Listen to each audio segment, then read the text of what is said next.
बहुत पुराने समय की बात है। एक राजा था जो युद्ध में हार गया था।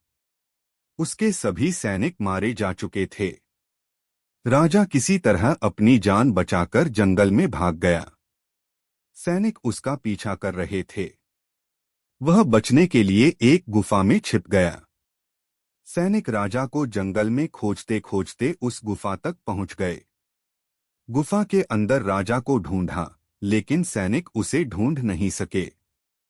बाहर आकर सैनिकों ने बड़े बड़े पत्थरों से गुफा बंद कर दी। गुफा बहुत गहरी थी। अंदर की ओर राजा छिपा हुआ था। वह काफी थक चुका था। भूख प्यास की वजह से बेहाल हो रहा था।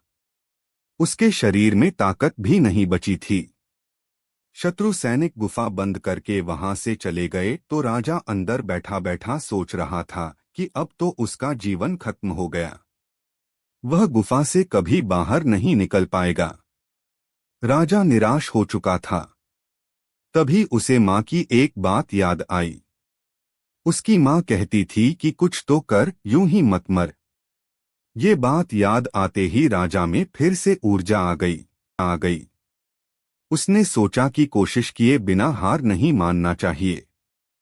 राजा गुफा के द्वार से पत्थरों को हटाने का काम शुरू कर दिया। कड़ी मेहनत के बाद राजा ने बड़े बड़े पत्थर खिसका दिए।